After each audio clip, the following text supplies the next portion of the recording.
Jadi pemimpin hampir 16 juta penduduk bukan perkara gampang, apalagi kalau misalkan di daerahnya ada daerah-daerah yang masuk kategori tertinggal. Nah, solusinya yang sudah diterapkan oleh gubernur yang satu ini adalah dengan berkantor ke wilayah tertinggal itu. Gimana ya konsepnya ya? Kayaknya harus langsung ditanyain aja ke orangnya, Gubernur Sumatera Utara, Bobi Afif Nasution yang lagi berkantor di Kepulauan Nias. Yuk.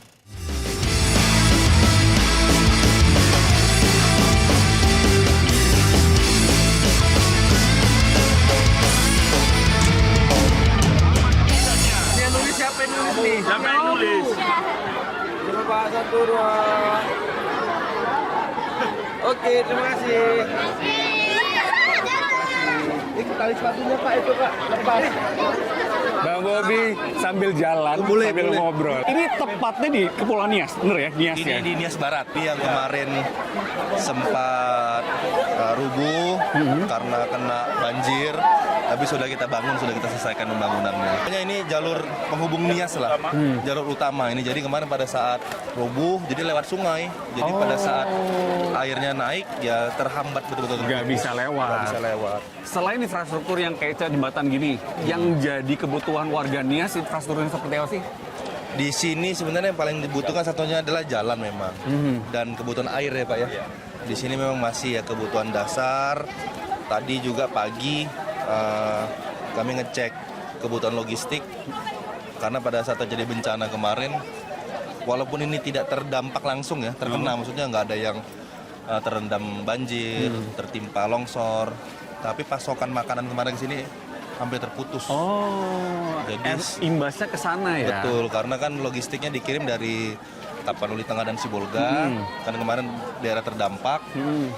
Jadi logistik masuk ke sini cuma dari Sumatera Barat kemarin. Nah, jadi benar-benar wah, harga di sini fluktuatifnya sangat tinggi. Nah, jadi kita akan bangun gudang buffer stok untuk 3 bulan kebutuhan pokok masyarakat di sini untuk seluruh Kepulauan Nias. Kami akan bangun tahun ini, sudah masuk ke perencanaannya, mudah-mudahan fisiknya bisa tahun depan. Oke. Tadi bilang untuk buffer 3 bulan, itu perhitungannya seperti apa? Kenapa harus 3 bulan? Ya standarnya minimal 3 bulan. Persiapan kalau terjadi sesuatu, ya maksimal 3 bulan itu kan pasti sudah ada bantuan, atau sudah ada jalur logistik baru yang sudah bisa dibuka. Namun selagi menunggu itu dibuat, stok pangan 3 bulan itu harus bisa kita cadangkan. Itu pelabuhannya kemarin punya Kementerian Perhubungan, sudah selesai dibangun di 2019. Kita kemarin minta hibahkan, alhamdulillah diserahkan ke kota, dan kami dari provinsi akan coba bangun. Kira-kira rencananya akan selesai kapan? Bisa beroperasi 2028 lah. 2028. 1 tahun masa pembangunan nanti, 2027. Nah, ini ngomong-ngomong, ke Kepulauan Nias itu berkantor di sini. Kenapa harus sampai berkantor jauh-jauh dari Medan? Pak Gubernur ini kok ke sini tuh? Itu pertanyaan yang belum dijawab tuh. Di Sumatera Utara ya, makanya kita ini punya daerah kota terbesar, salah satu kota terbesar di Indonesia, kota Medan. Tapi di lain sisi kita punya daerah tertinggal di Indonesia, di Kepulauan Nias. Target kita di 2029, mudah-mudahan seluruh Kepulauan Nias ini keluar dari zona daerah tertinggal. Nah, jadi salah satunya adalah pembangunan dasar, infrastruktur, rumah sakit, pendidikan, dan juga tadi menjaga pangan. Nah, ini menjadi salah satu yang program kita prioritaskan. Dan kenapa berkantor di sini? Kalau orang sini bilangnya, Bang, membangun Nias ini ya Pak ya, harus ada tantangan tersendiri. Ini yang stigma yang ada di sini. Apakah tantangan dari alamnya, tantangan dari sumber daya manusianya, ataupun ya gangguan-gangguan dari ya kelompok-kelompok tertentunya. Kalau kita hadir langsung, mudah-mudahan nanti berjalan juga bisa lebih baik. Kalau nggak dicek kerjaan, nanti laporannya bagus terus, taunya nanti jelek. Harus langsung ke lapangan. Tapi kalau nggak salah sebenarnya sudah sering kan bolak-balik. Kayak paling 3 hari kembali ke Medan. Nggak cukup seperti itu, harus berkantor. Dan ini kalau nggak salah sampai 3 bulan ya rencananya. 3 bulan, tapi ganti-gantian. Nanti saya sama Pak Wagub, ya kalau nggak seminggu nanti gantian, atau 2 minggu sekali ganti-gantian. Karena sayang ya, kita ngelontorin uang di sini banyak. Dari tahun sebelumnya ke tahun ini, ke tahun depan, kita memang alokasikan anggaran. Kemarin diminta sama seluruh bupati, wali kota di sini, estimasi pembangunan yang sebenarnya ini pembangunan dasar ya, itu harus minimal masuk 6 triliun. Wow. 6 triliun harus minimal masuk. Minimal. Untuk bangunan dasar saja, Oke. kayak infrastruktur, jembatan, habis itu irigasi pertanian, kebutuhan air, itu minimal 6 triliun harus masuk ke sini. Tapi untuk memastikan uang kami masuk ke sini, itu tepat guna, tepat sasaran, dan bisa digunakan oleh masyarakat dan dirasa masyarakat, ya harus dilihat langsung. Ya laporan dari masyarakat dari sini, kalau dari media sosial banyak memang, cuman kalau ketemu langsung kan bisa dengerin sebenarnya kebutuhan mereka apa saja. Bupati sebagai orang yang di sini, Pak, efektif apa Pak Gub harus ada di sini? Tadi ada satu mindset masyarakat, setiap ada pembangunan di Nias ini paling susah. Kehadiran beliau udah bisa melihat sendiri kondisinya seperti apa, sehingga mindset yang memang susah untuk membangun di Nias, mudah-mudahan dengan kehadiran beliau itu bisa berubah. Nah, Sepanjang sejarah Merdeka Republik Indonesia barulah gubernur yang kita temui seperti ini. Pertama berkantor, kedua juga ya gubernur yang memberi perhatian yang luar biasa di Kepulauan Nias adalah beliau, dan terbukti juga kalau saya nggak salah di Nias Barat ke-6 kali ini. Oh, udah 6 kali ya? Udah 6 kali beliau di sini. Udah 6 kali. Iya. Apa yang kira-kira dibutuhkan sama warganya Bapak? Ini mumpung lagi ada Pak Gubnya di sini. Yang pertama jalan. Jalan sama air tadi ya. Yang kedua air bersih. Sebenarnya kalau udah terjawab pelayanan dasar, ya mungkin yang lain-lain, irigasi, untuk peningkatan ekonomi yang lain-lain mungkin bisa menyusul. Oke. Ini dulu yang pelayanan dasar dulu yang paling utama. Kalau nggak bagus jalan apapun yang dibangun, ini juga sulit. Oke deh kalau gitu. Kita akan ikuti perjalanannya Pak Gubernur. Yang ke tempat lain ya kita ya. Akan lain. ke tempat-tempat yang lain lagi kita coba cek bagaimana perkembangannya di sini.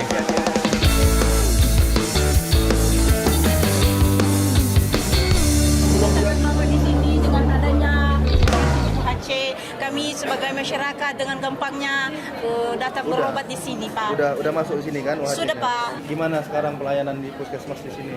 Sangat memuaskan, Pak. Nanti Dengan dibenerin lagi, pelayanannya. mudah-mudahan lebih bagus lagi ya. Amin. Ini tadi kita habis dari puskesmas ya Bang ya? Salah satu puskesmas yang sebenarnya secara letak sangat dekat dengan masyarakat. Karena di sini ada 20 desa ya. Siap. Ada 20 desa, akses ke rumah sakit bisa sampai 2 jam. Oh, 2 jam. Bisa sampai 2 jam ya. 60 km Bapak. 60 kilo ya. 60 kilo. Nah, kemarin Bapak Presiden juga sudah membangun rumah sakit daerah di sini, sangat bagus sekali. Kami dari pemerintah provinsi menafsirkan salah satu program Pak Presiden di bidang kesehatan. Jadi kami dari provinsi coba membenahi dari sisi puskesmas. Puskesmas yang tujuannya biar tidak semua masyarakat ke rumah sakit, karena salah satu kendalanya adalah aksesnya. Karena di Nias kan aksesnya tadi abang juga lewat ya. Ya. Nah ini kalau yang melahirkan, kalau tadi kita mau ke rumah sakit udah Bisa keluar berjual duluan. Udah keluar duluan. Pertama tadi kita minta ini bisa jadi puskesmas rawat inap. Oke, Bisa. sebelumnya cuma puskesmas untuk rawat Puskesmas, jalan aja. Rawat jalan ya ada tadi hanya cuma 2 tempat tidur, itu pun fasilitasnya ya minim sekali. Jadi kita nanti akan buat di sini ada 10 bed, Oke. bisa melakukan tindakan, persalinan, dokter juga. Kami kan ada mengsekolahkan dokter juga. Oh, oke. Nah, untuk dokter spesialis itu untuk dari Nias itu free kita kasih. Oh. Free beasiswa full Beasiswa. dari pemerintah provinsi. Nah, itu bisa di USU Sumatera Utara sama UGM. Itu Opjin ya. Opjin, dalam anak, habis itu anestesi, Oke. habis patologi itu klinik. klinik ya, Pak. Tahun kemarin ada 15.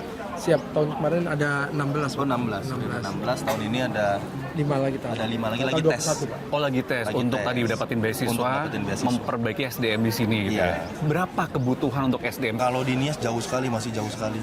Dari sisi SDM-nya coba kita penuhi, dari sisi fasilitasnya coba kita perbaiki. Jadi kami dari provinsi ada 20 puskesmas tahun ini yang akan kami perbaiki, tergantung usulan dari para bupati ataupun wali kota. Jikalau nanti pembangunannya selesai di sini, tapi sementara SDM-nya, para dokter-dokternya lagi pada belajar. Sementara untuk pemenuhan melayani kesehatan masyarakat di sini gimana? Sudah, kami kemarin sebelum kita milih puskesmasnya, itu dari kabupaten ataupun kota harus ada buat perjanjian dulu.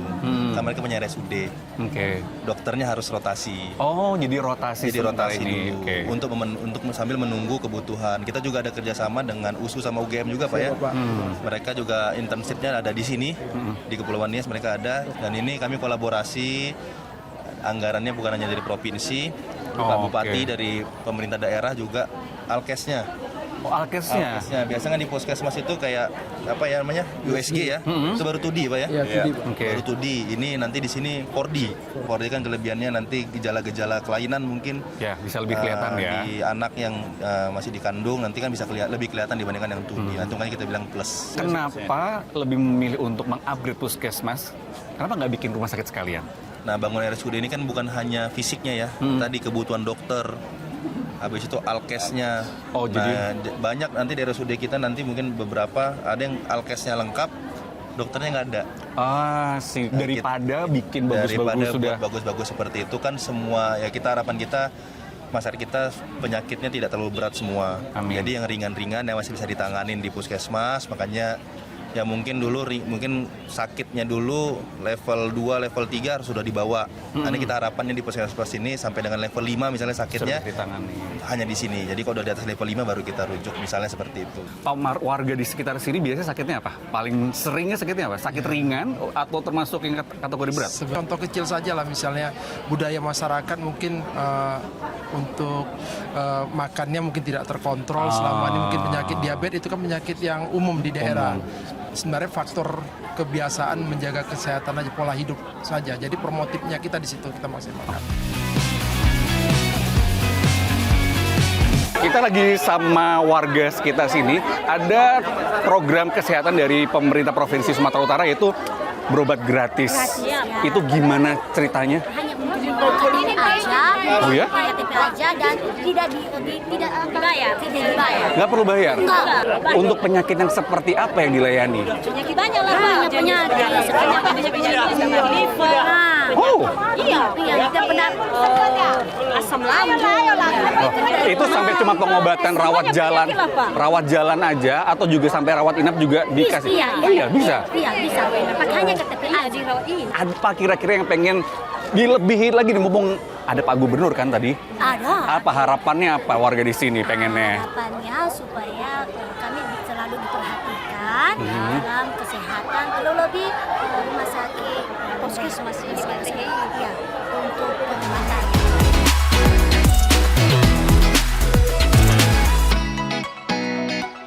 Jadi tadi ada aspirasi apa dari teman-teman dari SMK? Ini anak-anak SMK, kan di SMK ada 2 jurusan. Jurusan perkantoran Dan pertanian. Mintanya alat prakteknya nggak ada semua. Iya. Alat pertaniannya nggak ada, alat perkantorannya nggak ada. Komputer, laptop nggak ada. Jadi tadi diminta kalau bisa ada alat-alat prakteknya. Jadi Ya, selama ini kan SMK harusnya praktik ya? Ya iya itu dia. Nggak ada tapi. Seadanya ya. Iya, Pak. Pertaniannya ya nanam tapi Pakai peralatan sendiri. pakai peralatan sendiri. Kalau perkantoran praktek diserahkan ke CU, Pak. Kantor-kantor CU. Seperti kantor camat. Oh, pinjam di sana berarti. Iya, Pak. Jadi ternyata masih banyak kebutuhan yang ada di sini ya. Kebutuhan. Makanya kami nyampaikan dari kemarin ya, salah satu program prioritas di Nias itu adalah pendidikan. Selain kami ada bangun sekolah unggul satu di Kota Gunung Sitoli, tapi beberapa sekolah-sekolah di kabupaten yang lain kami benahi juga seperti yang ada di SMK ini nanti. Dan yang paling MBG ya, Oh, ada pengen juga MBG juga. minta MBG. Minta MBG. Iya, karena Mas Boy ganteng. Wow, bukan itu ya, makan bergizi gratis ya. Begitu dapat masukan, tadi kalau nggak salah responnya Bang Mobil langsung, oke, kayaknya nanti mau dikirim. Itu udah punya dana yang untuk apa, hal-hal yang istilahnya urgent seperti ini. Pertama, sebenarnya pemerintah daerah kan bisa, ini kan di bulan-bulannya kita lagi PAPBD Pak, bisa Oh, oke. pergeseran. Nah kebetulan Nias ini salah satu daerah juga yang terdampak bencana. Oh, yang Pak Presiden kan ada Untuk kasih gitu kami ya. dana bencana, itu boleh, kami sudah.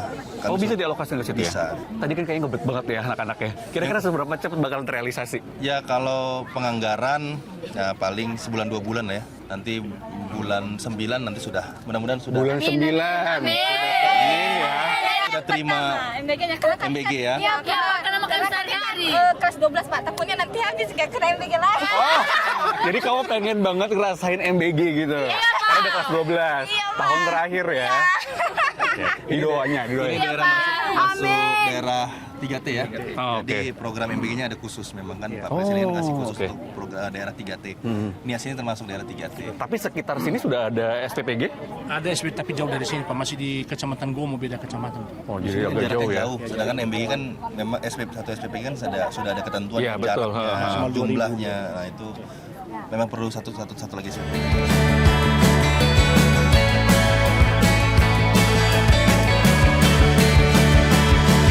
Oke, kita lagi mengikuti perjalanan Gubernur Bang Bobi sampai malam banget. Ini kita udah di desa adat Bawah Matuluo. Oh, Matuluhu. Potensinya itu luar biasa.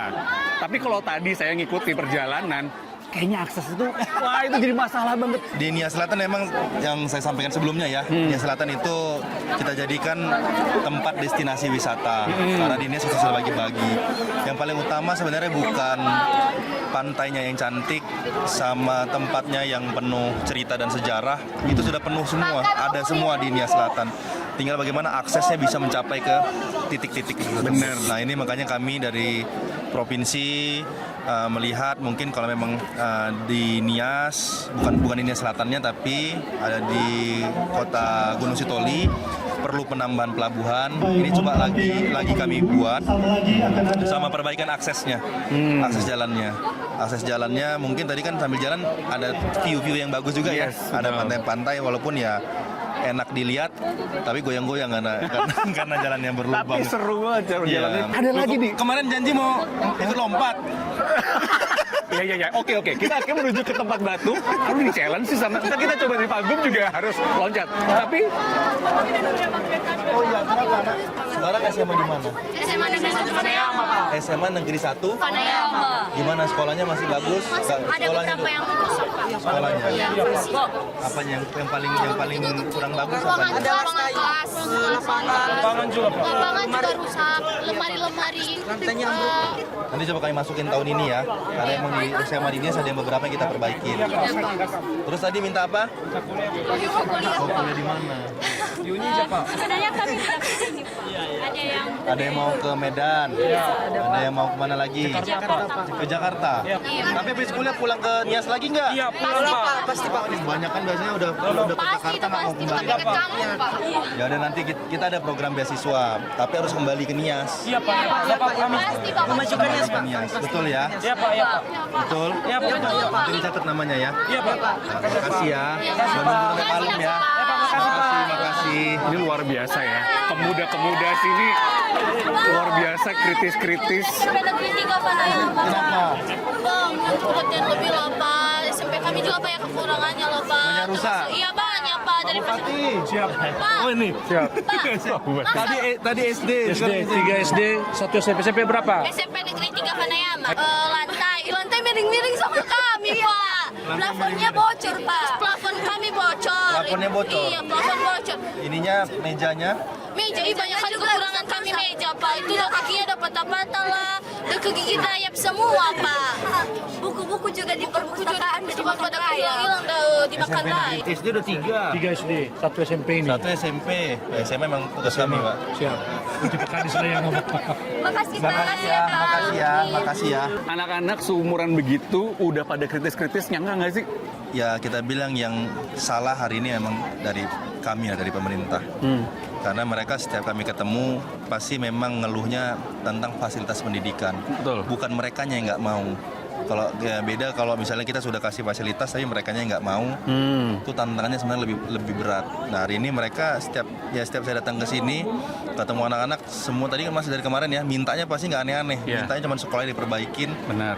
habis itu minta beasiswa, habis itu fasilitas sekolahnya, cuman itu kebanyakan. Ini artinya mereka semangat untuk memperbaiki masa depannya sangat tinggi. Selain sekolah unggulan, kami juga perbaiki ada sejumlah SMA dan SMK yang menjadi wewenang provinsi. Kami ada perbaiki ada 30 sekolah Di Nias aja itu. di Nias saja. Nah, tinggal yang SMP SMA sebenarnya kan SMP SD.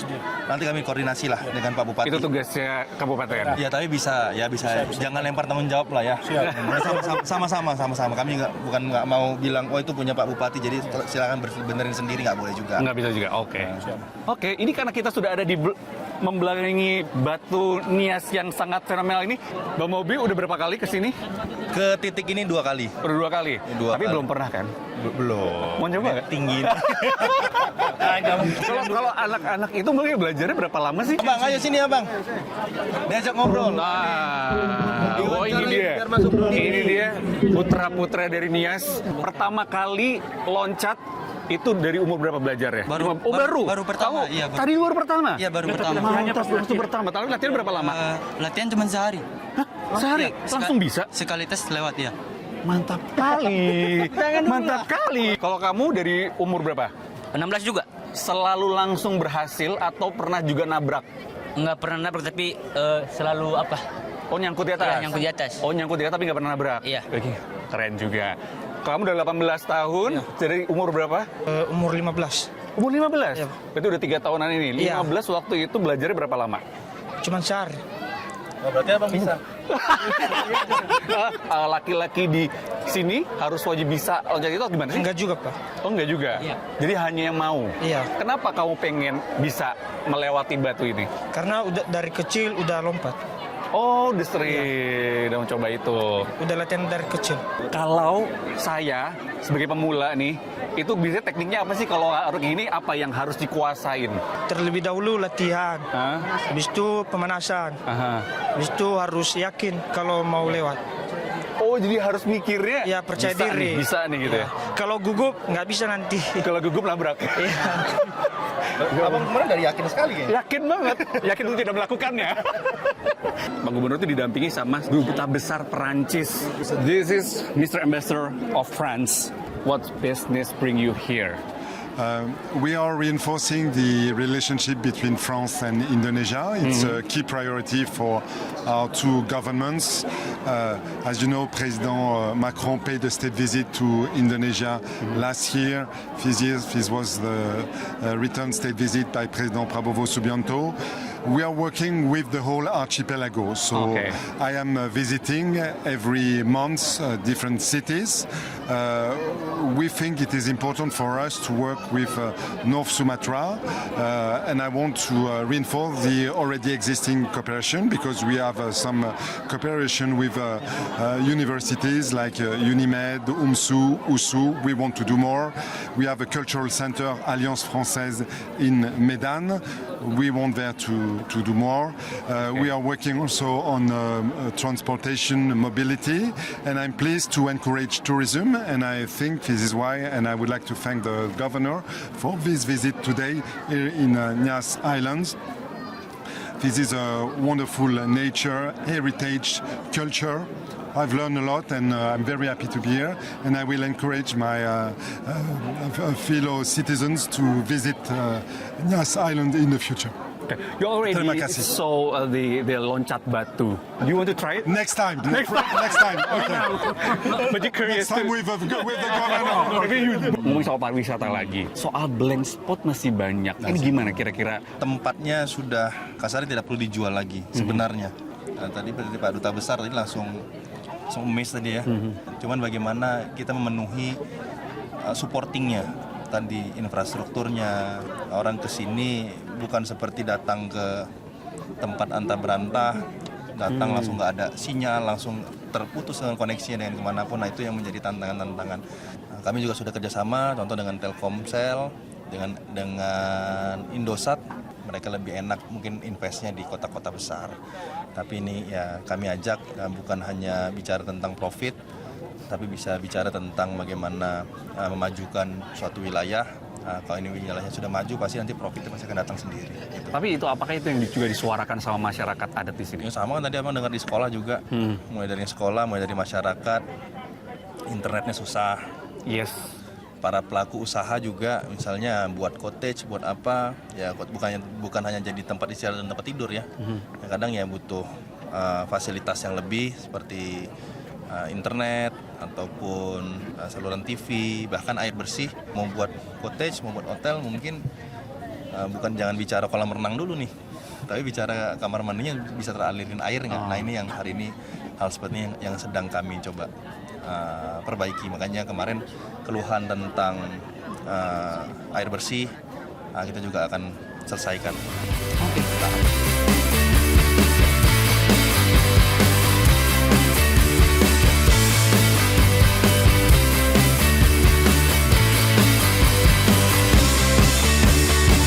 Ini bisa dijelasin ini kendaraan apa?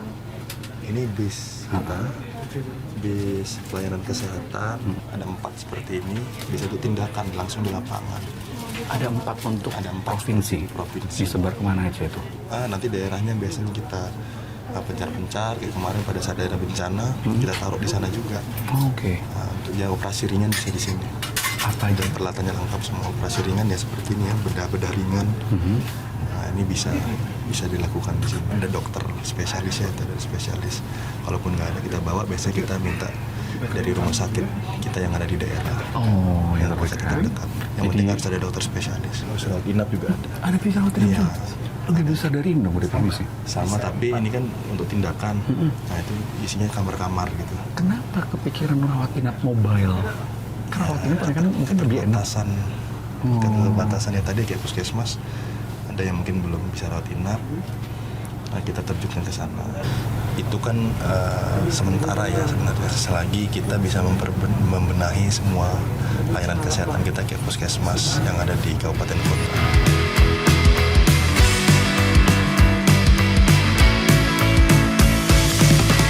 Kita tadi udah sempat keliling-keliling seharian, lumayan sudah agak istirahat sedikit, udah ganti baju. Kalau lihat agendanya sepadat itu, apakah memampatkan karena cuma 3 bulan bakalan di sini? Memang memampatkan waktu sekaligus ya udah jauh-jauh ke sini masa cuma duduk-duduk aja kan. Iya juga ngapain sih. juga. Pertanyaanku adalah ketika ketemu sama warga kayak gitu, kan dapat masukan, dapat keluhan. Ada yang marah-marah biasanya. Ada yang marah-marah itu, ada yang marah-marah. Nah itu justru malah bikin tambah puyeng, apa justru malah booster? Ini sejujurnya ya. Sejujurnya dong. Sejujurnya yang pusing tuh berikutnya ya kepala dinasnya.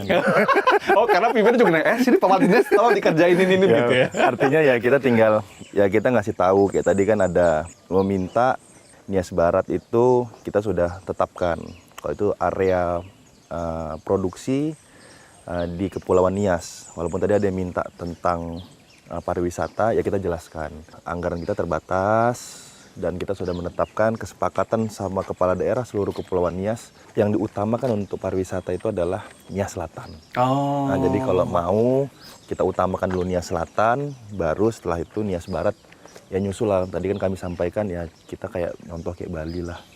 Yang sudah sukses masalah pariwisatanya kan nggak semua Bali dibangun serentak. Ya cerita dulu mungkin dulu orang taunya cuma Kute. Sekarang mulai dari pantai sampai gunungnya orang tahu semua tentang Bali. Kan itu bertahap sama kita inginnya bangun Nias masalah pariwisatanya sama seperti itu. Ini kan kalau kita lihat PR itu banyak banget. Soal pendidikan kita tadi ngelihat beberapa sekolah yang lucu juga ya. Sekolah di tengah-tengah tapi nggak ada pintu masuknya. Karena itu pintu masuknya punya warga. Kemudian ada yang sampai anak-anaknya minta peralatan ini, minta peralatan itu. Puskesmas oke lah, udah beberapa ya pelayanannya ditingkatin levelnya. Terus infrastruktur, nah itu juga ngalamin sendiri betapa ya Allah. Mengerikan. Saya sih bilangnya tuh sabar-sabar ya orang di Nias Barat. Ini PR-nya banyak. Emang APBD-nya cukup bang? Ya cukup nggak cukup. Cukup nggak cukup? Waduh. Dari dulu juga saya jadi wali kota, pada saat ketemu warga kami terbuka. Dan saya kasih tahu 1 tahun kami itu kelola uang di Provinsi Sumatera Utara nih berapa banyak. Nah itu kan ya kami menjabat selama 5 tahun. Saya biasanya hitung misalnya 1 tahun Provinsi Sumatera Utara ini kisaran uangnya biasanya 12 triliun. Oke. 1 tahunnya. Jadi kita rancang selama 5 tahun untuk infrastruktur. Nanti dari angka besarnya berapa, jadi per tahunnya kita minimal ada berapa.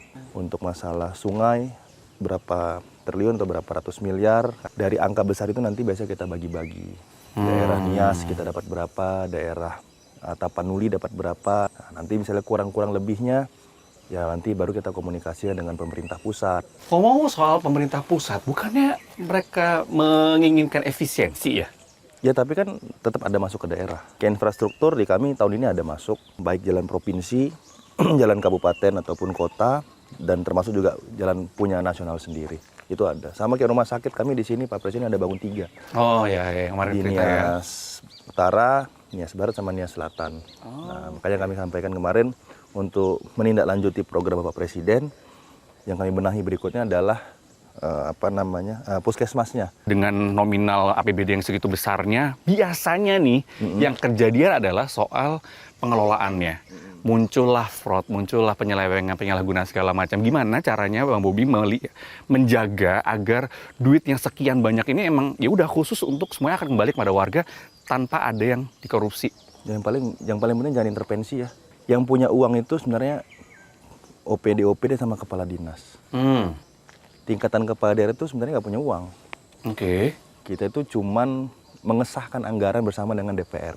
Selagi kita tidak ada intervensi ke kepala dinasnya, ya terserah mereka. Yang mengerjakannya siapa. Yang paling bisa kita intervensi adalah ya tadi programnya. Ya kalau program pun kita tidak intervensi, berarti nanti jalan masing-masing dong. Itulah yang kita benar pantengin, jangan keluar dari jalur di situ ya. Tapi untuk pelaksanaannya itu yang jangan sampai ada intervensi. Ada nggak sih dari Bang Bobi sebagai pimpinan di daerah Sumut, nggak boleh begini atau apa? Ada nggak itu kayak semacam atensi khusus? Setiap kali pelantikan, sebelum saya tutup pidato, saya selalu sampaikan, jangan korupsi. Oh ada ya? Selain mengingatkan OPD-nya, ingatkan lingkungan kita juga. Ingatkan ya dulu tim suksesnya. Ingatkan mungkin ya keluarga-keluarga kita juga. Jangan ada yang intervensi ke dalam, jangan ada yang minta-minta. Itu tugas kita sebagai individual, ya itu juga mengingatkan orang-orang dekat kita juga. Ini tadi saya agak lewat-lewat mobil berjajar-berjajar ada tulisan kolaborasi, apa maksudnya ya Bang? Kolaborasi. Tagline sebenarnya, cuman kemarin kita manfaatin sekaligus kan WFH ya, sekarang setiap hari Jumat ya. Biar mobil dinas ataupun operasional dinas tidak dibawa ke hal-hal yang pribadi. Oh sekalian, gitu, nandainnya gitu. Nandainnya karena kalau plat nomor bisa diganti ya. Plat nomor bisa diganti, kalau mobil dinas ya. Tapi apa artinya kolaborasi? Ada singkatan khusus mungkin? Nggak ada sih kolaborasi ini, kita ingin menanamkan semangat kerjanya aja. Oh, oke. Ya karena pertama di internal, kolaborasi itu kan baik internal sama eksternal. Internal kita ini kadang-kadang ya ego sektoralnya juga tinggi. Dinas A sama dinas B punya tugas masing-masing yang harusnya bisa berjalan beriringan, tapi mereka punya ego masing-masing. Kerjanya masing-masing, kerja sendiri-sendiri. Gitu. Sumatera Utara ini 33 kabupaten kota, kita nggak bisa kerja sendiri. Provinsi sehebat apapun, pemerintahannya, gubernurnya pun mau sehebat apapun, mau jadi superhero sekalipun nggak akan bisa selesai persoalan di sini. Harus sama-sama semua. Kita sudah duduk dan di sini di hadapan kami ada sebuah makanan. Ini apa? Pisang. Pisang goreng. Pisang ini salah satu produk asli dari Kepulauan Nias. Pisangnya beda nih rasanya nih Bang. Aku tercip ya? Pakai serikaya biasanya. Oh, ini selainya gitu. Serikaya dicocol. Coba kita cicipin langsung tanpa serikaya ya. Dia manis Mas. Ini bocoran sedikit ya. Tahu pisang kipas Pekanbaru nggak? Yang biasanya di frozen, yang dijadiin oleh-oleh. Itu pisangnya dari sini. Pisangnya dari sini. Hah? Tapi jadi oleh-oleh kan? Pekanbaru? Waduh. Nah, itulah hebatnya hilirisasi ya. Terus di sini nggak digerakkan UMKM-nya kah untuk menghasilkan? Nah itu dia Mas. Makanya di sini kita jadikan salah satunya tuh kota Gunung Sitoli, ibu kotanya Kepulauan Nias. Itu menjadi sentra ekonomi tadi yang bahan-bahan yang ada asli dari Nias ini kita ingin kalau bisa diolah juga di sini. Bicara soal apa yang dilakukan oleh Bang Bobi dan juga pasangan wakil gubernur, kalau menurut Abang kunci sukses seorang pemimpin daerah itu apa sih? Menurut saya ya, yang penting pertama ya dia punya visi misinya yang jelas. Yang kedua ya punya niat untuk membangun daerahnya dan mensejahterakan masyarakat. Tapi niatnya itu tidak cukup hanya niat baik saja. Tapi bagaimana mengimplementasikan niatnya dengan kerja-kerja yang benar, kerja-kerja yang tepat, karena kita ini kan kerja dikasih batas waktu, hanya 5 tahun. Kompak lah antara seluruhnya, baik internal, pemerintahannya, kabupaten kota sama provinsinya, teman-teman Forkopimda, semua yang eksternalnya, semua ini bisa kompak sehingga punya tidak jalan masing-masing pemerintahan di daerah itu. Kalau kita bicara nanti sampai, masih jauh sih, masih ada 3,5 tahun lagi, tapi apa yang ada di bayangannya Bang Bobi? Nanti ketika saya berada di akhir masa jabatan itu, saya akan menilai diri saya sukses sebagai gubernur Sumatera Utara ketika masyarakatnya nilai nanti Mas ya. Oh gitu? Iya, karena ya saya sampaikan kami kan janjinya memang untuk 5 tahun. ada janji yang mungkin ya mensejahterakan masyarakat, contoh Mas. Goalnya itu nanti mungkin nggak cukup di 5 tahun. Nah, mungkin contoh seperti yang dibangun Bapak Presiden juga, masalah sekolah rakyat, bagaimana mengentaskan kemiskinan melalui pendidikan. Kan nggak mungkin hari ini kita bangun sekolahnya, besok sudah hilang kemiskinan dan semua tiba-tiba anak-anak kita jadi pintar, kan nggak. Ada proses. Tapi minimal ada langkah awal yang harus kita mulai sehingga kepemimpinan ke depannya siapapun itu, ya mohon maafnya tinggal melanjutkan saja. Cita-cita besar tadi itu masalah pendidikan, contoh di Kepulauan Nias ini, kemiskinan yang paling tinggi di Sumatera Utara di Nias ini bisa teratasi bukan dalam jentikan tangan, tapi ada proses-proses yang dilakukan. Tapi harus kita mulai dari sekarang. Ada yang goalsnya bisa dilihat di akhir masa jabatan, tapi ada jalan yang sudah mulai kita buka dari sekarang sehingga bisa diteruskan ke depannya. Saya kaget sih, Bang Bobi itu kemarin seharian nyetir sendiri ternyata. Nggak seharian lah dengan Ya nggak dari jam 7 pakai jam 7 malam sih enggak. Cuma maksudnya dari mulai hotel kemarin kita berangkat gitu ya, sampai akhirnya nyampe ke sini, itu nyetir terus. Nggak ada ngantuknya. Ngantuk juga, makanya tidur gantian. Oh, gantian juga. Apa emang suka nyetir? Ya suka nyetir memang. Saya kayak suka ya off-road lah. Nah, suka off-road. Itu. Dengar-dengar kemarin dia bisikin, iya Pak Gubernur kan suka off-road. Pantesan aja. Jalan begini kayaknya hajar gitu. Terus kalian ngeliatin. Ngeliatin lah, iya. Ya mumpung ya tadi ya suka nyetir, hobinya juga off-road. Nah justru kalau sama off-roader itu, ini bertentangan yang kita buat nih. Kita mulusin jalan, mereka pengennya hancur ya. Iya juga ya. Ini berarti di dalam hatinya Pak Gubernur ini ada pertentangan batin. Jadi kalau dilihat lagi ketika berjalan kemarin perjalanan yang panjang, sampai tengah-tengah jalan suka berhenti, sempat menyapa warga. Begitu gaya kepemimpinannya Bang Bobi. Saya selalu sampaikan ya ke seluruh kepala daerah.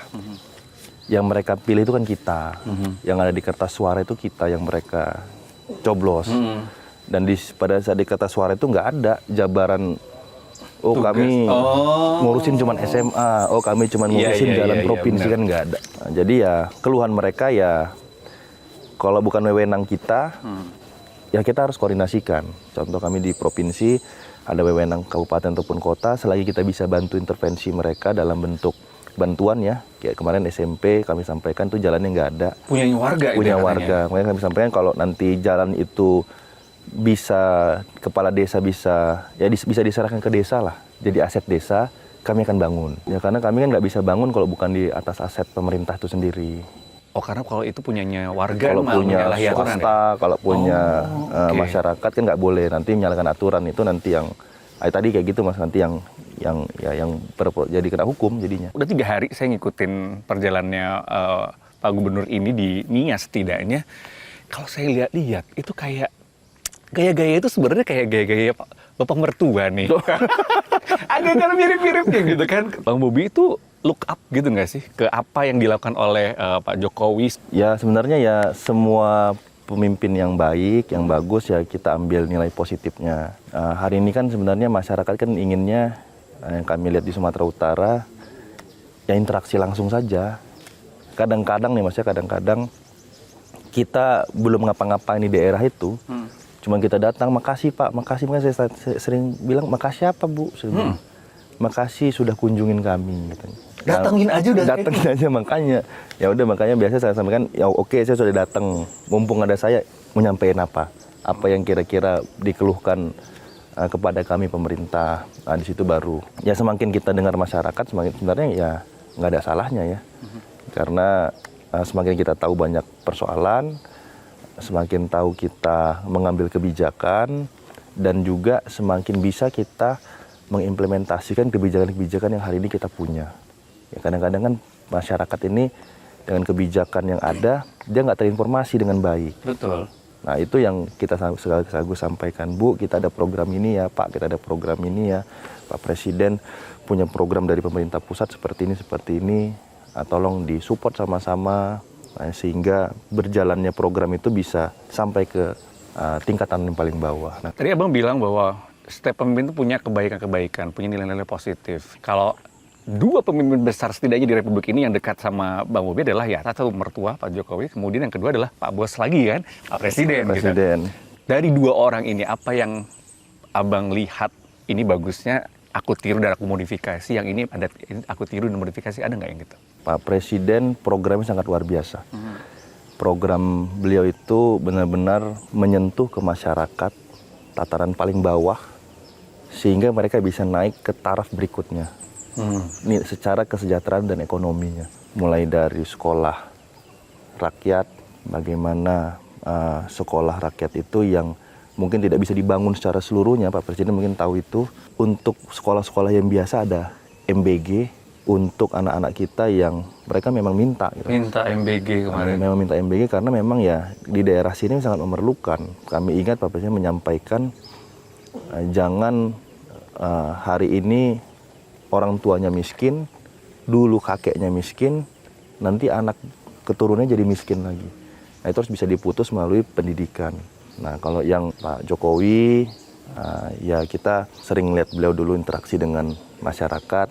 Nah itu kita tiru-tiru sedikit lah. Nah gitu tadi saya bilang, agak mirip-mirip ini sama Bapak mertua ya kan. Ini 3 bulan mau berkantor di sini sama Pak Wagub, pasti udah ya, udah deal gitu ya, gantian gitu ya.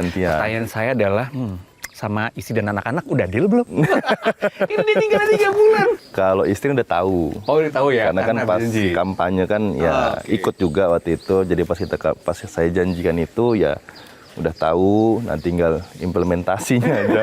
Yang paling ini ya anak kemarin ya. Karena yang paling besar kan udah ngerti ya, udah SD, udah kelas 3. Pas kemarin apalagi anak perempuan yang pertama nih. Pas bilang papa kemarin nanti akan ke Nias berapa lama tuh ya? 3 bulan. Nggak boleh katanya. Langsung nggak boleh. Saya nggak jelasin, nanti kan ada ya mungkin seminggu atau 10 hari diganti-gantian dengan Pak Wagub. Nggak boleh 3 bulan. Gitu. Saya bilang ya kerja, Bapak kerja. Ya udah kok 3 bulan berarti tiap hari kakak ke mall katanya. Ganti-ganti. Oh kirain kakak nyusul enggak? Kakak ke mall. Kakak main-main aja kok gitu kok. Papa nggak di sini kakak males. Oh males belajar. Karena nggak diawasin langsung. Oh ya Allah, tuh kan. Ancamannya kayak gitu. Terus ini gimana? Meredamnya gimana tuh? Ya teman udah tahu habis itu ya paling seminggu atau 10 hari. Nah itu udah tahu. Karena kalau sama yang pertama dibatasin, cuman boleh pergi-pergi maksimal 2 hari gitu. Walaupun sering ngelanggar juga. Oh, pasti lebih posesif anak daripada istri ya kan?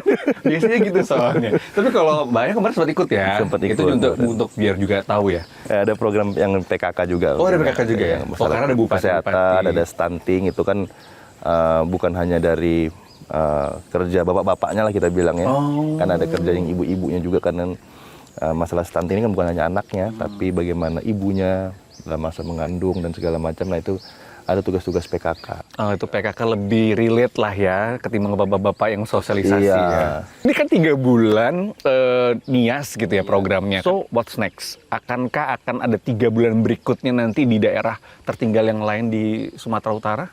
Ya nggak daerah tertinggal yang lain ya, karena daerah tertinggal di Sumatera Utara cuma di sini. Oh cuma ini? Cuma di sini. Ya. Nah untuk yang daerah yang lain kita memang ada janji juga sama kayak di daerah kawasan Danau Toba, cuma nggak selama di sini. Ada yang janjinya sebulan. Di kawasan di daerah Tapanuli Raya kita bilang nih daerah kampung saya juga di sana. Nah, itu sebulan. Seperti itu. Oh, jadi sudah akan digilir gitu ya? Akan digilir. Tapi kita bawa programnya juga nanti. Akan keliling terus 3 bulan di Nias, kemudian sebulan-sebulan di daerah yang lain. Semoga bisa benar-benar ini ya. Semuanya, jadi jangan sampai ada anaknya yang protes. Anaknya yang protes. Nanti dibawa ke sini kan. Karena suka main air, suka main pantai kan. Jadi gitu. Ini banyak pantainya. Bener. Baru masuk sekolah. Iya ya. Nggak masa liburan ya. Oke, mungkin next time kalau 3 bulan pas waktunya liburan sekolah. Biar bisa diajak. Jadi anaknya nggak ke mall juga kan. Oke Bang Bobi, terima kasih udah ngajakin POV untuk keliling melihat bagaimana kerja di Pulau Nias ini. Semoga program-programnya berjalan dengan baik. Sampai ketemu lagi, sehat selalu. Kita nanti akan coba main-main lagi ke daerah Sumatera Utara.